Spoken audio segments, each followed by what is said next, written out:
Buenos días, profe. Buenos días.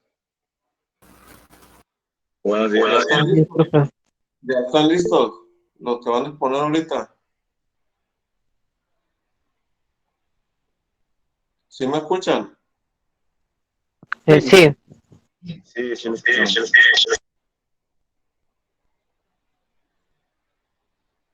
Pues adelante, los primeros que van a exponer, por favor. Buenos días a todos. Adelante.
¿El equipo uno está listo?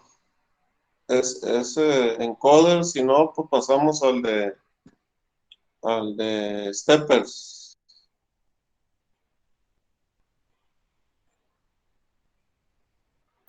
Espere, profe, a nosotros nos sacó el tema. Ah, ok, adelante. Espérenos tantito. Sí, está bien.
Profe, ¿me escucha?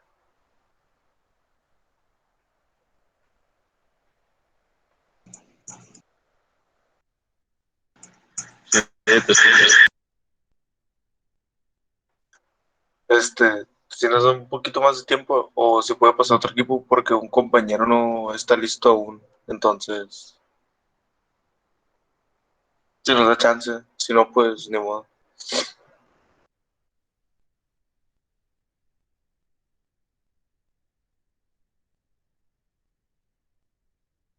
Pues el equipo que sigue, el de stepper, adelante. Ahorita después de ellos nosotros exponemos o no sé, yo le aviso. ¿Está listo lo de steppers o servomotores? Sí, maestro, Stepper, sí. Ah, bueno, pues adelante, hija Stepper. para darle oportunidad a los otros compañeros.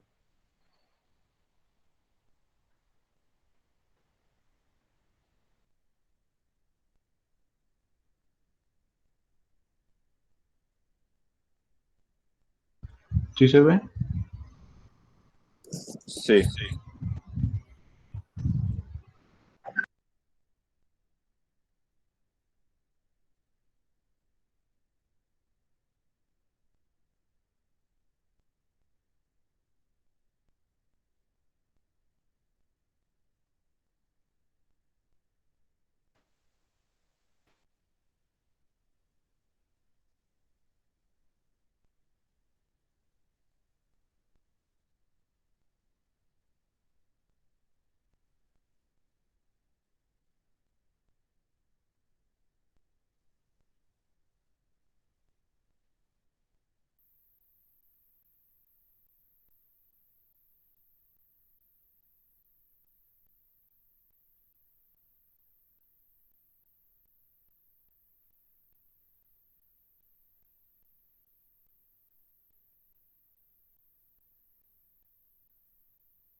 Buenos días a todos. Nosotros somos el equipo.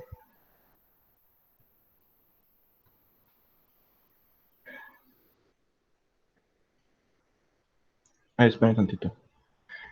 Nosotros somos el equipo número 2, conformado por Barrón Lara, Milio de Alejandra, Hernández Leiva, Cristel Paola, Ibarra Pérez, Luis Manuel, Núñez Íñiguez, Roberto Carlos, Ramos López, Omar Orlando, y vamos a presentar el tema de motor stepper o motor paso a paso.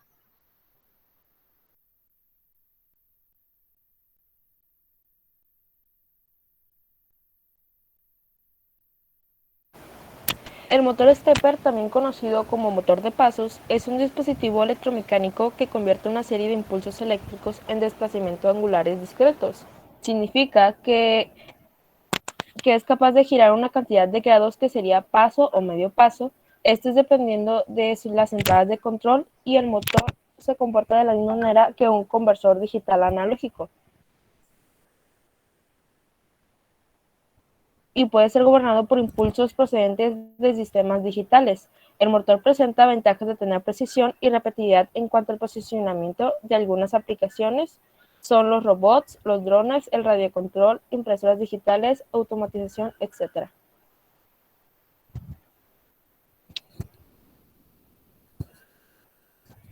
¿Cómo funciona? El motor está compuesto por el rotor y un estator. El estator es una parte estacionaria, mientras que el rotor, montado en el eje con un cojinete, gira siguiendo el campo magnético giratorio. Salió el profe. Ay, no. Dale un momento. Paciencia. Ya se volvió a meter. Adelante, perdón, me saltó. Adelante. Creado alrededor del estator. El estator es el marco de un conjunto de electroimanes que son bobinas montadas en lugares específicos alrededor del motor. Cuando la corriente fluye a través de las bobinas del estator, se crea un campo magnético alrededor. Los flujos magnéticos particulares tienen una dirección e intensidad que dependen de la intensidad y la dirección de la corriente que fluye a través de una bobina determinada. Cuando la bobina se energiza, se forma un electroimán atrayendo a un imán, que este sería un diente, montado en el rotor, desplazando por ciento de desplazamiento con respecto a él. Luego el rotor del eje gira en el ángulo en el que su posición se opone menos al flujo magnético o el resultante de múltiples flujos. Después de pasar por este desplazamiento, se enciende otro electroimán, que sería la bobina, en el estator, y se tira del rotor a su nueva posición. Al conmutar bobinas sucesivas, es posible realizar más saltos hacia adelante o hacia atrás, o complementar o girar parcialmente el rotor y el eje con él. Podemos concluir que al imaginar un motor paso a paso como una serie de electroimanes que atraen al imán del rotor, en realidad la situación es mucho más compleja, ya que el imán es atraído por el campo resultante alrededor del conjunto del electroimán, lo que permite no solo la operación de paso completo, sino la operación de medio paso, que es la división de carrera por 2 o menos, lo que lo que denomina operación del micropaso.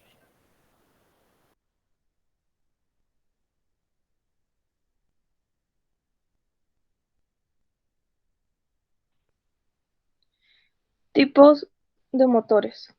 Está el motor de paso de reluctancia variable, el motor de imán permanente, el motor de paso híbrido, motores unipolares y motores bipolares.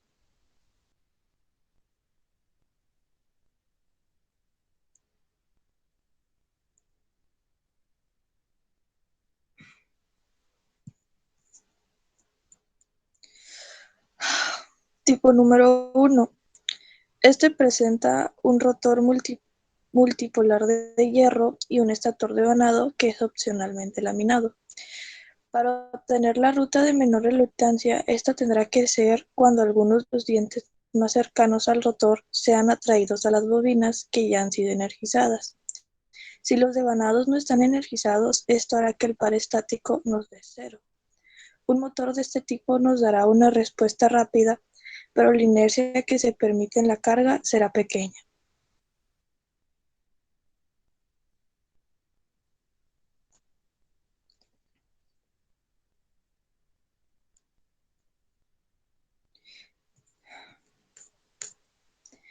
Tipo número 2. Este nos permite mantener un par diferente de 0 si el motor no está energizado.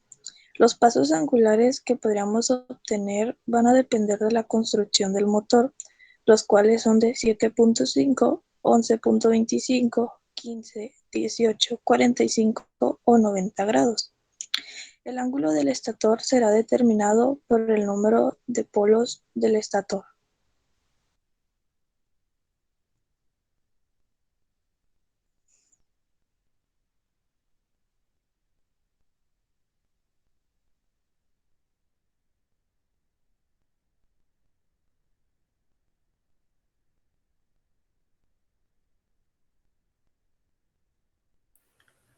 Motor de pasos híbridos. Este motor se caracteriza por tener varios dientes en el estator y en el rotor. El rotor está magnetizado con un imán concéntrico axial a su alrededor. Es una combinación entre la configuración de los motores de reluctancia variable y el de imán permanente. Este motor es bastante preciso y de par alto, capaz de suministrar un paso angular de 1.8 grados.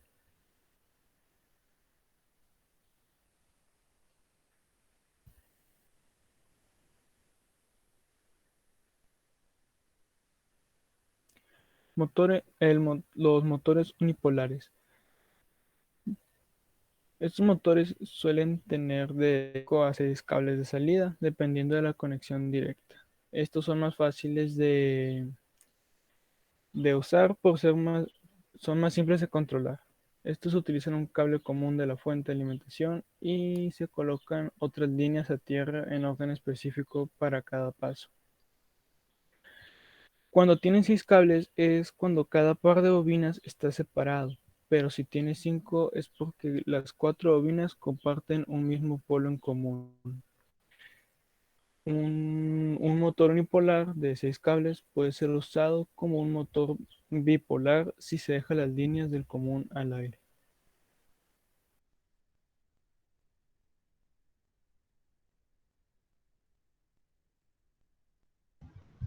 Los motores bipolares. Estos motores suelen tener 4 cables de salida y necesitan ciertos trucos para hacerlos funcionar, ya que necesitan un cambio de dirección de flujo de corriente a través de las bobinas para obtener la secuencia deseada para obtener un movimiento.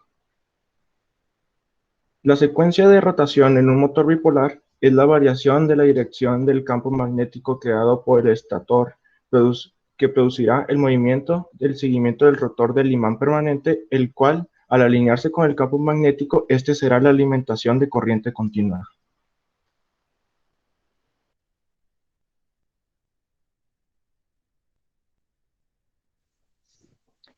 Comparación. A continuación se muestra una tabla donde contiene las comparaciones más significativas entre un motor de paso unipolar y uno bipolar. En caso del motor que son bipolares, tienen más torque porque tiene más número de embobinado, lo que hace que el electroimán sea un poco más fuerte. que produce, eso es lo que hace que produce más fuerza. También son más pequeños y baratos a comparación de un motor unipolar. También son más complicados de manejar o programar porque los cuales necesitan una tarjeta capaz de controlar su giro y también la potencia que ese mismo llevará. En cambio, los motores unipolares llevan menos torque, por lo tal llevan menos capas de embobinado, que es lo que produce el electroimán. También como son más caros y tienen mayores pesos, o sea, son más grandes, pero a su vez son más sencillos de controlar porque solamente necesitan un circuito para controlar su alimentación.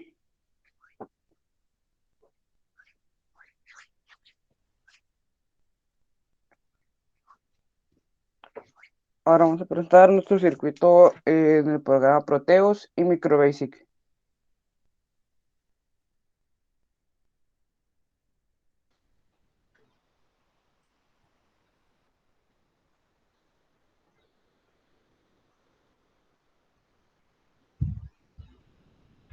Nosotros en el programa MicroBasic, primero lo que hicimos fue determinar los puertos que vamos a utilizar.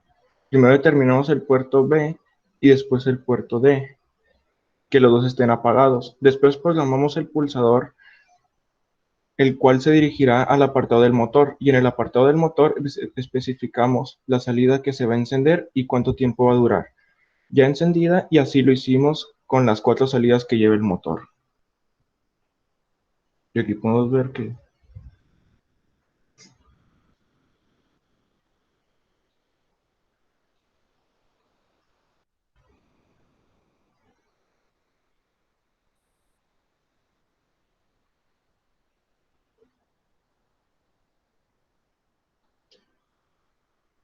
también lo hicimos con el Proteus. Okay.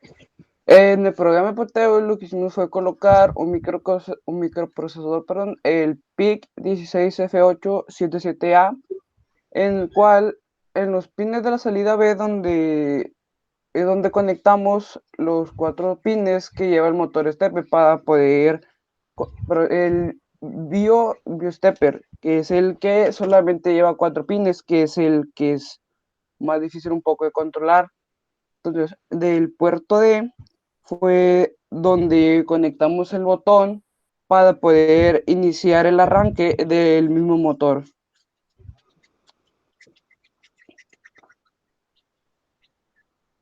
No se ve el motor.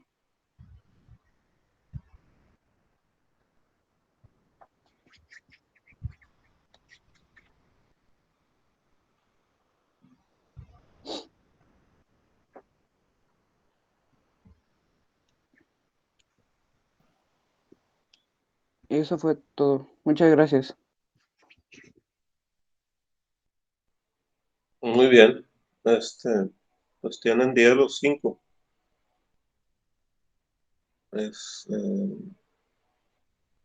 El equipo que sigue ¿cuál es? Servo, ¿verdad? O ya volvemos en Coders.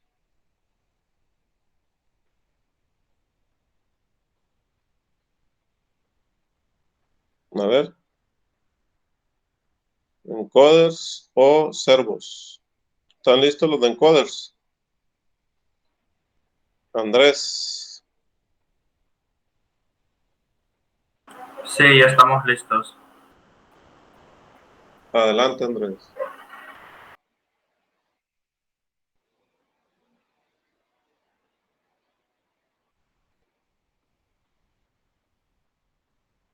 Ya vamos.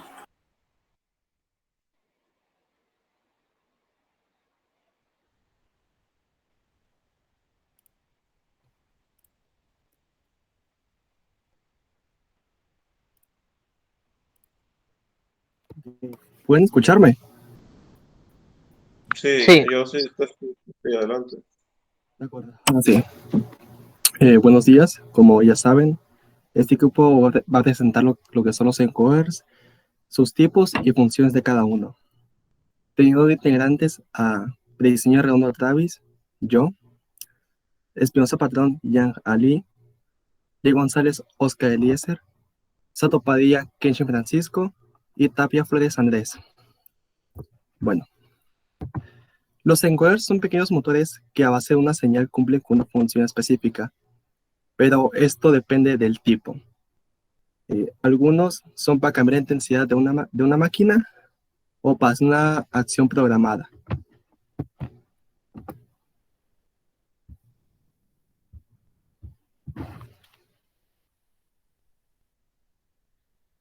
El que sigue. Disculpa, no agarra mi micro. La clasificación de encoders se basa en 5 tipos diferentes de encoders, los cuales son lineales, de cuadratura, absolutos, ópticos e incrementales y o rotativos.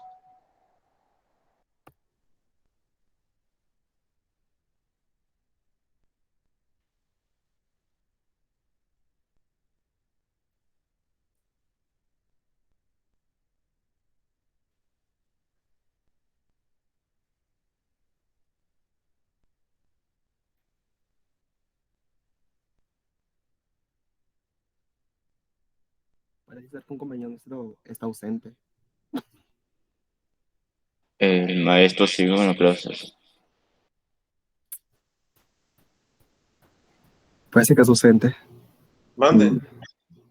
Parece que hay un compañero nuestro que es ausente. ¿Los cubren ustedes? Pues que lo lea el que... ¿Cubren ustedes? ¿Ustedes saben quién puede soportar esa parte? Yo lo cubriré. Ok. El siguiente tipo de encoder es el encoder óptico.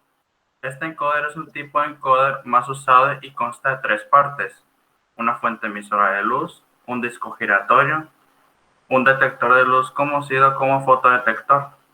El disco está montado sobre un eje giratorio y cuenta con secciones opacas y transparentes sobre la cara del disco.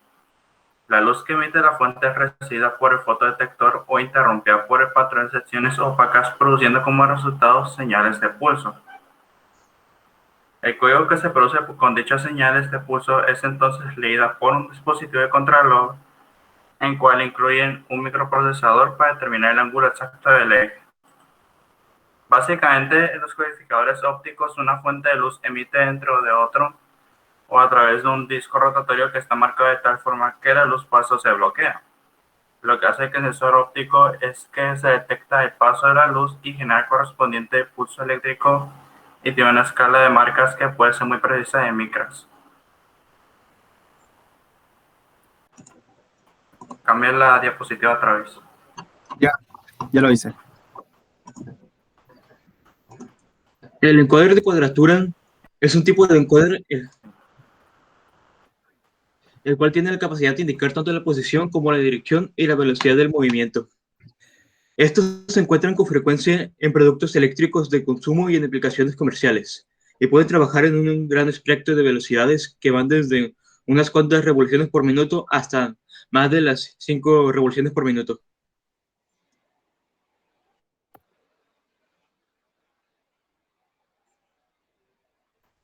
Encoder absoluto. Este tipo de encoder se basa en la información para determinar la posición en secuencia. Un encoder absoluto ofrece un código único para cada posición. Se dividen en 2 grupos: los encoders de un solo giro y los encoders absolutos de giro múltiple, y su tamaño es pequeño para permitir un...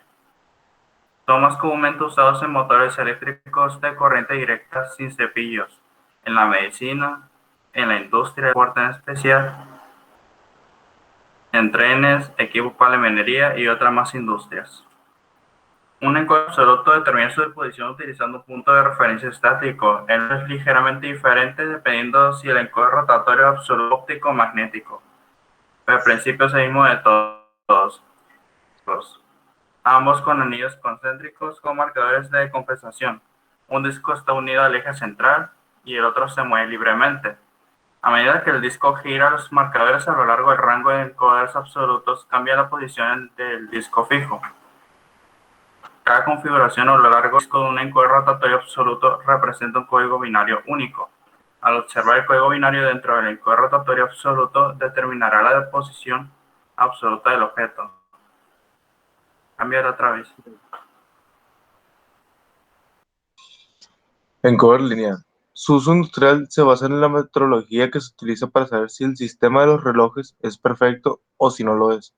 Su uso comercial se basa en los portones eléctricos de los establecimientos y casas, aunque son mayormente usados en establecimientos como edificios con puertas grandes o por el estilo, plazas o supermercados, y en las cajas registradoras de supermercados.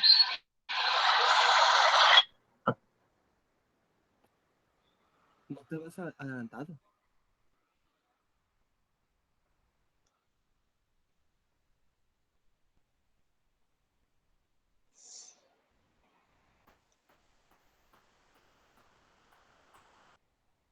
Ali, te pregunto, ¿no te habrás adelantado?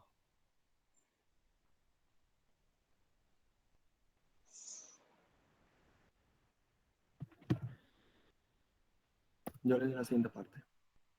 Bueno, ya la acabé de leer, ¿eh? Yo diré esta.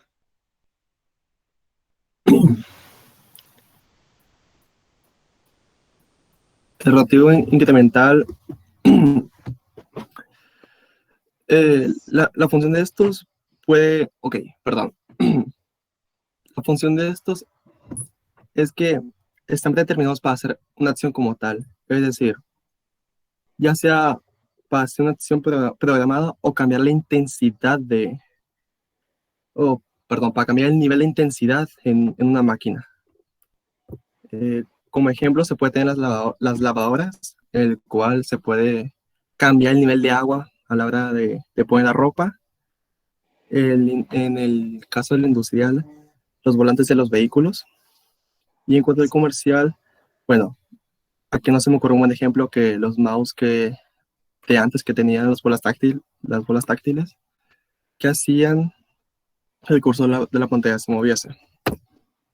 Y se agradece por su atención. Tengan buen día.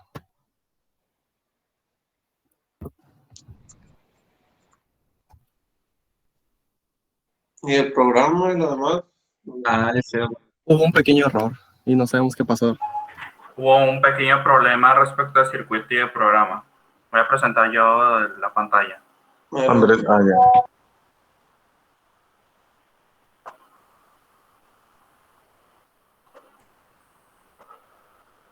A ver, espera un momento. Está muy lenta en computadora. A ver.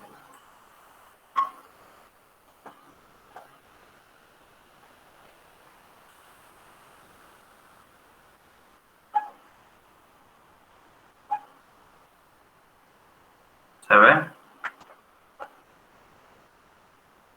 Sí, se ve. Ok. A esto lo voy a dejar por aquí. Aquí el problema que tuvimos más que nada fue la programación, porque estuvimos cambiando algunos códigos y al compilarlo nos marca algunos errores. De hecho, ahora mismo voy a compilar para que se vea qué errores hay.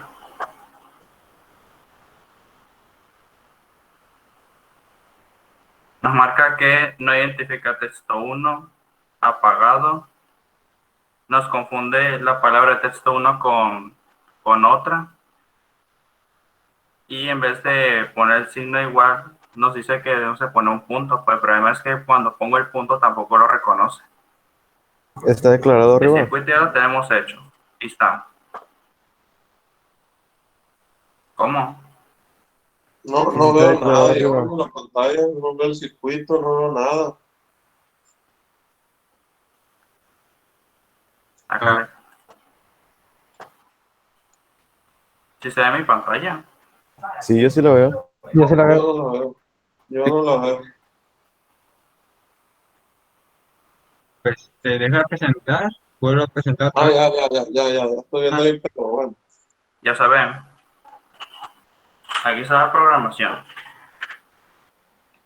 A ver, dale para arriba. Me voy a ocultar esto. Trata de ponerle, diré yo, dim a cada uno. Donde dice texto 2, txt y dato, ponle dim a cada uno. ¿Puedes Al repetir? principio. No se entendió. Que pongas dim a Dim, cada uno. sí, al principio. Donde dice texto 2, dim al principio. Donde dice txt, dim al principio. Como el que está arriba, pero en todo. Ajá.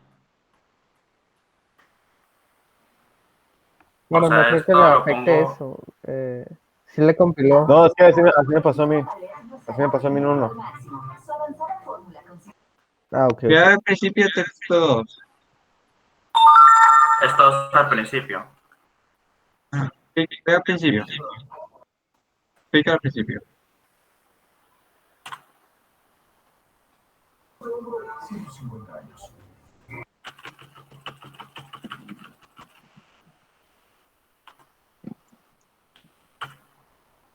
Ahí está. Y esto Ahora ponle lo borro dim. aquí. Ponle dim. Antes de nada, Dim. ponle dim. Sí. A ver, jóvenes, ¿Qué estás haciendo? vamos a pasar mejor al equipo de servomotores y ahí me suben ya cuando tengan el primero se me quita la imagen, a mí yo no estoy viendo absolutamente nada. Vamos a pasar al equipo de servomotores y ya suben después ustedes el equipo, ya el software compilado y la simulación funcionando junto con su presentación. Por el momento tienen 7 todo lo del equipo. Y Ok. pasamos a servomotores, por favor. Digo, sí, a servomotores, sí, adelante.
¿No hay equipo de servos?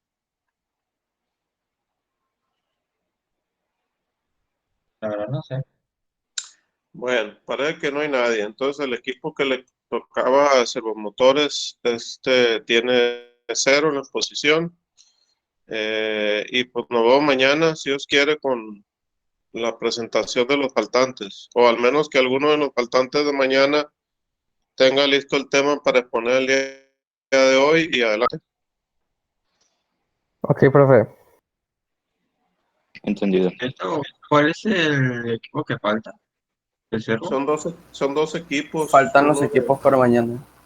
Sí, faltan 2, ¿verdad? Pero si hay alguien que de los que faltan para mañana van a exponer, pueden exponer ahorita, adelante. ¿No? Bueno, lo dejamos para mañana entonces, jóvenes. Buenos días a todos. Hasta mañana, profe. Hasta mañana, profe. Buenos bye. días. Buen día. Buen día. Aprovechen.